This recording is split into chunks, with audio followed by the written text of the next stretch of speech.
And I'm back for part two of this mono blue playtest. Where I left off was just a resolve extra turn effect. What was that? Is capture Jing Zhao, played this Sphinx Unish trigger, saw some. What I see? Excuse me. I believe I took the spell seeker from that. Played the spell seeker, two different high tide, and just established my mana. So again, turn five, mana crypt turn one. Gonna untap with this extra turn and see how far we can go. So untap. Odds damage as usual. All right, take three. Again, shouldn't matter. This game's probably over. All right, draw for turn.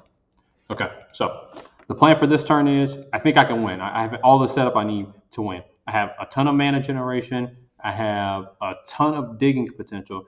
And let's see, combo pieces already. So mana crypt is already a combo piece. If I draw into Tide Spout Tyrant, mana crypt, and let's see. So I think mana crypt and any fair rock. Let's see, one, two. Yeah, mana crypt and any fair rock. So arcane signet will work. Thought vessel will work.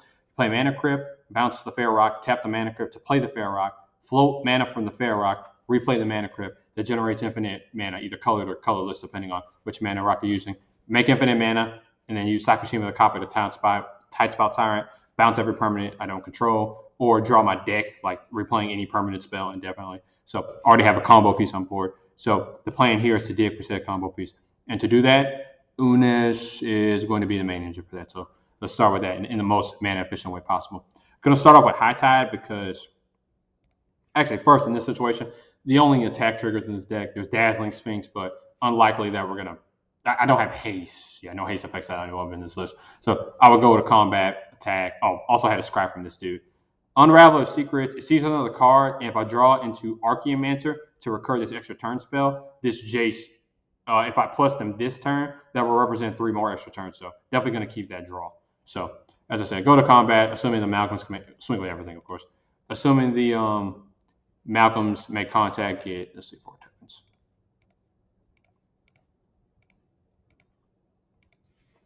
Oh, oops, sorry, I made Thopters instead of Treasure, but that's fine, it doesn't really matter.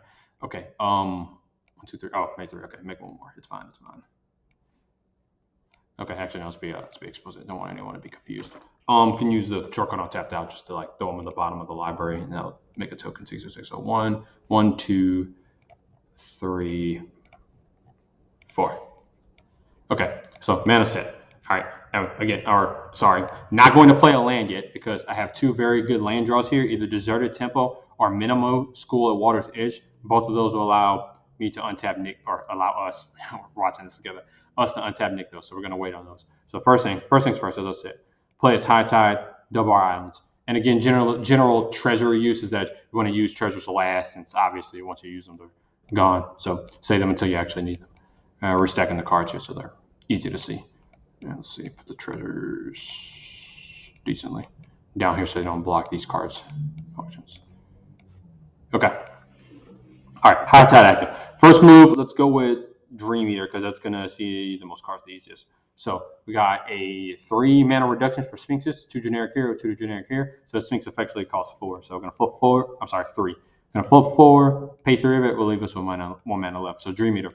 Smartest thing to do here first is to do so when the Sphinx CTBs, it's going to trigger itself and Unish. Put the Sphinx on top of the stack so it resolves first. Set your Surveil first. That way, if I see 4 lands, I can bend those 4 lands, and then Unish will draw cards that I actually want. So this is the Surveil.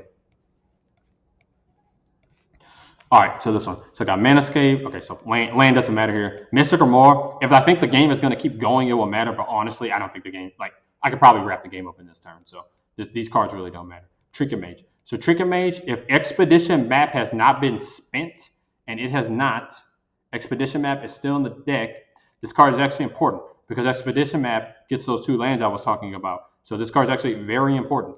And now Manascape Perfector. And the same deal. This card, it enters tapped. It has all activated abilities of all lands on the battlefield. That's important for Nykthos. It's basically a second Nykthos. Unfortunately, ETB's tapped. So unlikely I could use it this turn unless I specifically drew into Teferi Temporal Archmage, which is a possibility, but we're not going to play around possibilities here. So I want to say it was land, Mystic, or more. Okay, so obviously I know how my deck works. So I think I know what the smartest split for my opponents would be. Generally in this split, Trinket Mage is by far the most important card, so I would put it by itself, and that's the pile I would take. So bend these. Oh, I'm sorry. What am I doing? We are on a Surveil. So what we would do in this situation, we bottom these three. So Mana Escape is fine and all, but again, we want to be aggressive and wrap the game up so this tap part isn't great. And that's hopefully you can see why we surveil before doing Unesh's trigger. And now the actual fact of fiction. Okay, so easy. Lands, Trinket Mage. We're going to take Trinket Mage. Been all this. And this is why I love Sphinxes. Sorry, just on a side note. This permanent, these two permanents together, I just saw 8 cards. Yeah, got 8 cards deep, so blue's the best. Don't at me. Okay, so we got 1 mana floating, got Trinket Mage. So we definitely want to keep putting more mana onto the field. So we're going to tap this for 2 more blue, go to 3. Use 2 of it to play the Trinket Mage. And generally when doing turns like this, be cautious to make sure you always leave enough mana to actually tap Nykthos for its intended purpose. All right, Trinket Mage. Hopefully, resolve. We'll play assuming everything resolves here, obviously. Go get Expedition Map in this situation. Use 1. Cast the map. Tap this mana, crack this map. Go get. It doesn't really matter here. We'll just get minimal because it taps for blue, like in a pinch by itself. Okay, so now we're here. So next we're going to. So still, we want to use treasures as late as possible. We have a high tide going, so might as well tap this island for blue mana. And actually, let's see if we can get another permanent out before we tap this for blue. So that was to crack the swings. So yeah, we have a ton of mana here. It shouldn't matter, but trying to think. We want to get the most out of our Nykthos. So if we tap this now, we get 1, 2, 3, 4, 5, 6, 7, 8, 9. We get 11 mana. And then if we get this Sphinx out, we could spin 2 right now to basically put 2 more permanent. So I'm sorry, maybe that logic was a little fast. So I'm always fine with cracking treasures if it's going to put quote unquote permanent mana onto the field. If I crack treasures to get this Con Sphinx out, that's a permanent extra 2 pips for this Nykthos. So I think it's worth it to do that here. So we're going to 1, 2, 3, 4. Okay, sorry, and Sphinx is reduced. So 1, 2, 3, 4. So that's enough. Yeah, that's enough mana for the Sphinx because of the Unesh reduction. And of course, this digs as well. I'll keep the creatures that can't come in this turn, like back here, just so I guess we know. Already attacked, so it probably won't matter, but we'll just get them back here. All right, play Con Sphinx. Unesh triggers, 4 more cards. Okay, so land doesn't matter. Easily, the most important card in this pile is yet another Sphinx. So land doesn't matter. Inga, Scry 3, it is relevant here since I have more draw power, but and that second part of text, draw some cards if 3 or more creatures died this turn. That's mostly for, so clearly this deck wants to put creatures onto the field and flood the board. This gives insurance against board wipes. Not necessary here, so we're going to bend this. Cavalier and Master, I guess in a vacuum they're close, but with Unesh on the field, clearly this thing's more important. So I'm going to bend that, take this. Okay, so that leaves us with lots of permanents now we're ready to tap Nykthos for mana. So let's crack 2 treasures and do that. Tap for blue. 1, 2, 3, 4, 5, 6, 7, 8, 9, 10, 11, 12, 13. Again, when Sakashima is copying a permanent, he copies their mana cost, part of the copyable values. So 13 mana, right? 1, 2, 3, 4, 5, 6, 7, 8, 9, 10, 11, 12, 13. Okay, so 13 mana. So obviously we have the option to untap Nykthos and do it again, but we want to load as much devotion as possible before we do that. So we're going to spend 2 mana based on Unesh reductions in the medallion to play the Master of Winds. So similar with the Dream Eater, we have a situation where we have Unesh's trigger and the Sphinx. Generally what's smarter here, the loot option, draw and then discard, that's smarter when you have more options in your hand. So the smarter thing to do is to do Unesh's trigger on top and then do the loot. So your top 4 cards. All right, so easy pick here, temporal manipulation. So we've seen how far we've dug already on this turn, and we have Gadwick and Jace. We have so much more to do. So we're definitely gonna easily take this temporal manipulation and bend the rest. Sphinx, that'll dig pretty far too. But in this situation, we actually don't want our opponents to draw a card. If we gotten this far, we don't want anyone to draw any free interaction or anything. So a little reason we don't need to take that right now. And then we'll do the Sphinx's little loot. So draw 2 and pitch a land because we definitely don't need that. So we actually achieve quote unquote the nuts here because we drew into another Sakashima. And if there's any good Sakashima target in this deck, I say target, clones don't target, but Sakashima body, it's Unesh himself. So the smart thing to do first, of course, is to play the extra turn effect. Make sure it happens. So 4, 1 mana reduction from Sapphire Medallion. Resolve this extra turn. I'll use the infect counter to count how many extra turns are stored. So 1 extra turn stored. Then after that, pay 3 mana. Play Sakashima the Imposter. No, our commander Sakashima, he says the legend rule doesn't apply. So although as of now, like at least at the time of this recording, there aren't any additional clone effects in Unesh. But if there were, this would allow us to clone them even more. But Sakashima, the imposter, this card alone bypasses the legend rule by keeping Sakashima's name. Well, 100% here, we're going to copy Unesh because that's for every Sphinx that ETBs, that's 2 4-card factor fictions. So first one. Okay, so all right, so good pile. So let's see. So solve the equation. I should, yeah, off the top of my head, we've already seen the important cards. We have 2 extra turns in the yard. Yeah, capture and temporal. So this won't get another turn. Finale is spent. It could get, I believe, Seagate Restoration is also in the yard. Yes. So there aren't really any, or I guess additional important instance of sorceries that really need to get. I mean, High Tide's already spent, so this card actually isn't that valuable. I would say the most important card in this situation is actually Jace by far, because Jace with his abilities, if we draw into the Archaeomancer, actually, yeah, Jace. So this is a combo piece. If we draw into our Archaeomancer, these 2 Jaces with Archaeomancer give infinite turns by looping the Planeswalker abilities and replaying the Archaeomancer. So Jace is 100% the most important card. Time Spiral in this situation is bad because we don't need any of the cards in here anymore, or except maybe the extra turns. And if we do, the combo piece that combos with them gets them from the yard. So we really don't want to shuffle all this back in, at least not right now. And of course, the lane doesn't matter. So the smartest split for opponents in this case is Jace is the most important card. So we'll take Jace. Second factor fiction. So in a vacuum, this let's see, what was I going to say? Gilded Drake doesn't matter. Probably don't need to interact with anything, so we're not going to consider that. Brainstorm, cantrips, but clearly no shortage of draw power, so it doesn't matter. Inspired Sphinx will effectively draw. You'll see 7 cards, assuming 3 opponents, so that's fine. And Soul Ring. So generally, if Mana Crypt wasn't on the field, I would say take Soul Ring, but with a Nykthos untap like in queue, and Nykthos untap in queue, and a Mana Crypt already on the field. Excuse me, Soul Ring definitely is not needed for a Tide Spell loop. So most important card is the Sphinx. So that is what would be put into a pile by itself. All right, so 4 mana. Just to, again, not forget, let's go ahead and spend 1 mana to untap Nykthos just to make sure we can activate it. And again, a logic is I'm fine with spending treasures to put quote-unquote permanent mana on the field. Putting the Sphinx out is permanent mana. So with 2 Uneshes and a Sapphire Medallion, the Sphinx costs double blue. So we don't have to crack treasures yet. We'll just spend this 2 mana here. So double blue, 7 drop. Fair and balanced magic. Okay, so now we got 2 Unesh triggers and the Inspired Sphinx trigger itself. Generally, factor fictions are stronger. Much like looting, they're more important. They're stronger when you already have more cards in your hand because you know what you actually need. So we'll draw 3 first. Okay, cards not really relevant, but we'll see what happens. All right, first factor fiction from either Unesh. 1, 2, 3, 4. Presumably, if we've gotten this far, Fish Guardianship doesn't matter. Desert Temple would be good because it's for the extra turn we already have stored. That's even more mana. But we've lucked out and we hit the Archaeomancer. So this is the last piece of combo we need. So this should wrap up the game. So I'll go ahead and take that and explain how we're going to close this out. What was that? That was first factor fiction, right? Yeah, that was first factor fiction. So you see so many cards and then you start forgetting where you are. Okay, so yeah, drew 3. That was all right, second factor fiction. Ulamog, obviously, we have mana for days. If permanents were problematic, we would take this. Doesn't really matter in this case. Bauble can also combo. It can be used in the Tide Spout loop. Everflowing as well. Force of Will, again, if we're at this point in the game, we'll assume opponents have nothing, so we'll just take the Ulamog here as an out. It doesn't really matter at this point because we drew the Archaeomancer. Okay, so we're out of mana, but we actually have the game won, barring like I guess Graveyard Hate or something amazing from our opponents at this point.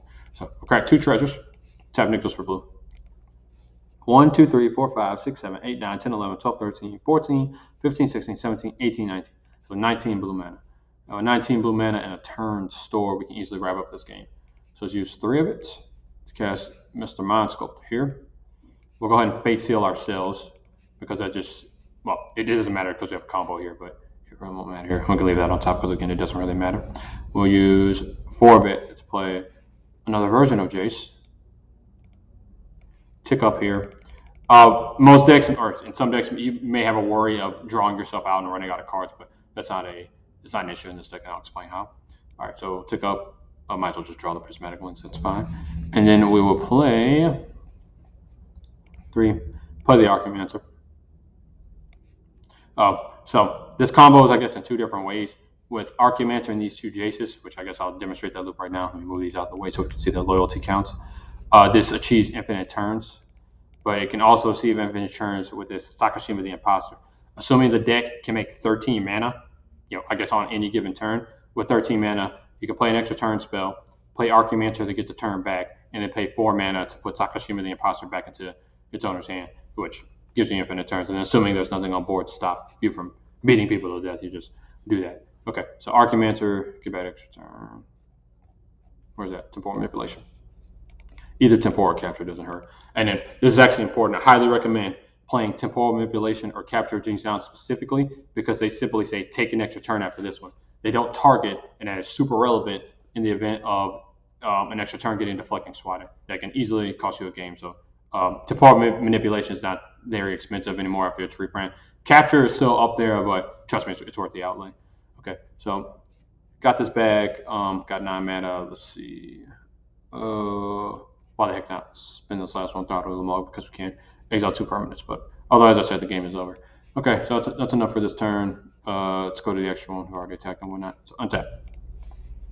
Oh, I'm sorry. We do have a mana crypt in play. So I've already messed up by choosing not to exile the mana crypt. That could kill us for infinite turns, but let's see if it comes to that. So odds damage we live. We'll draw.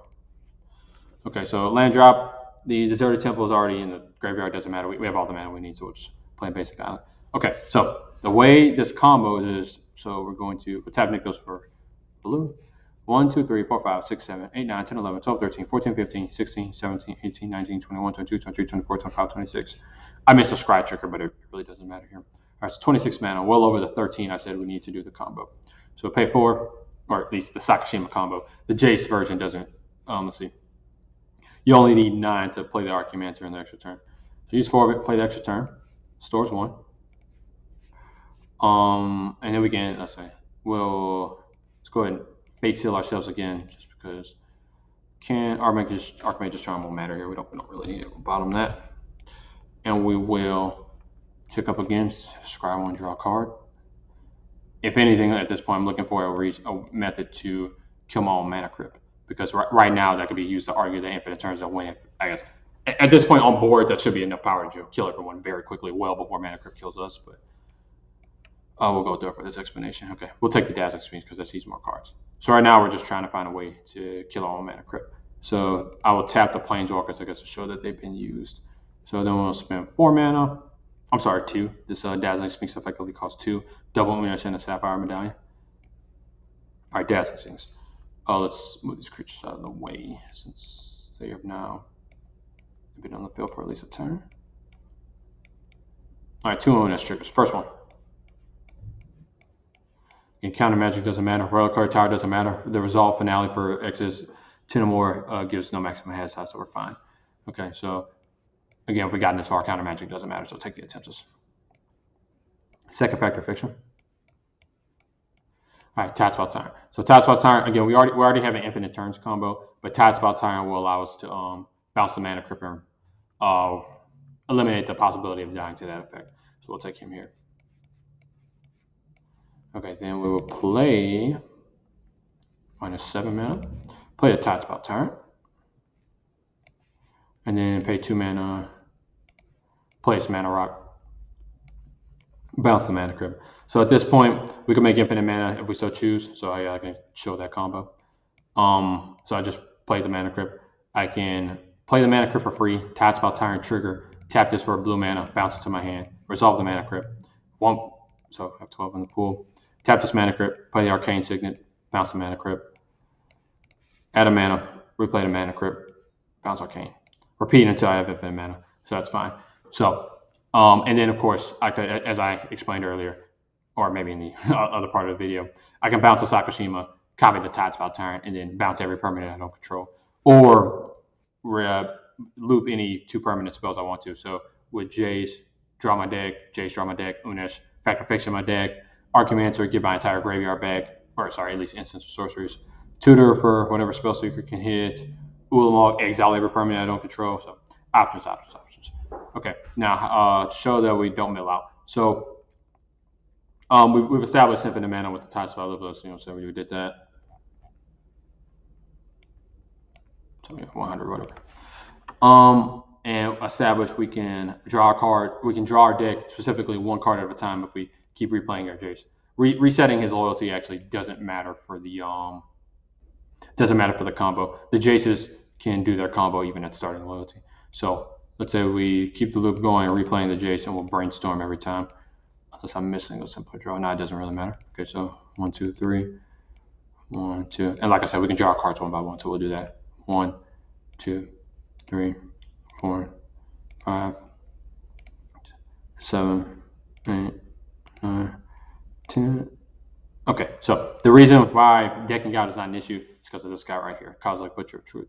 So we already have an extra turn stored, so we're fine. But just to be safe, let's say we and of course every time we play Jace, we bounce the mana crypt so that we can always, even when infinite mana, we always have something to bounce to replay spell. So we'll replay the Archaeomancer again to get an extra turn back, just to make sure we can 100% restart the loop. Although at this point with this board, we could probably see, even if we shuffled all of this back in, we could probably see the extra turn again if we really tried. Okay. Also worth noting that Tide Spout into Fairy Temple or Archmage, once the Nykthos makes enough mana, or Nykthos and a combination of lands makes enough mana, this combos as well for infinite mana. Maybe show that in another video. All right, so explaining why decking out isn't a problem. Okay, so infinite mana, got Cosmic in hand. What we do is we cast Nezahal, Tide Spout trigger, and if we ever get to the point where Tide Spout, since the bounce is not optional, if it's ever problematic, just return him to your hand. We have all we need to win the game. So cast Nezahal. What we can do here is use Nezahal's fourth ability to discard 3 cards to exile it, return it to the battlefield, tap on its owner's control to bingo the next end step. So this is how the deck will never deck out.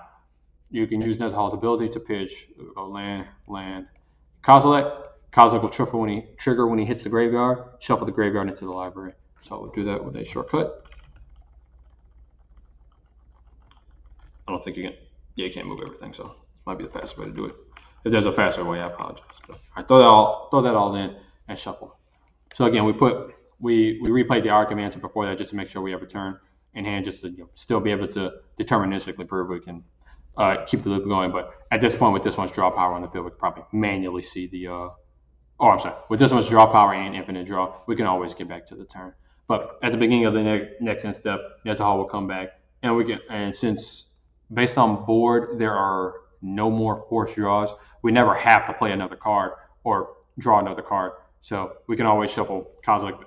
As long as we have 3 cards in hand, which we can easily get, we can always throw 3 cards back to shuffle Kozilek in to make sure we never deck out. Although the table, more often than not, when you get to this point, the table would be very dead, but well before you get to the concern of decking out. Okay, so infinite turns. So win condition. I'm sorry, I never actually explained the Jaces. I think I did. Okay, so with a turn in the graveyard, so this game is over. Just about establish infinite turns. So play extra turn, get it. Play extra turn, play Archaeomancer, get it back. You can either use Unraveler of Secrets -2 to bounce the Archaeomancer, and in that same turn, the Mind Sculptor can Fate Seal. Just for sake of experiment, for clarity or proof of concept, we'll put him at a star loyalty. So after he minuses 2 from 5, he'll be at 3 loyalty. And this Jace Fate Sealed. So we have an extra turn. Go to next turn. Play the Archaeomancer. Use Mind Sculptor to bounce it. That's a -1. And draw a card with this Jace. So I guess with this variation, you'll draw at least 2 cards per turn. But again, once you get to this point, I'm sure you'll have enough draw power you can draw literally your deck one by one, and you have to worry about decking out exactly. So scry 1, draw, and the Archaeomancer got bounced. Go to an extra turn. You can which one you bounce? Yeah, bounce again with the Mind Sculptor, put him back to his starting loyalty when the loop started. This is already assuming Archaeomancer has been cast and taking the extra turn, and then Unraveler of Secrets can tick up back to 5. So the Jaces are back at the starting loyalty, and Archaeomancer's back in our hand. I mean, we can continue this loop indefinitely with infinite turns, use the board to end the game.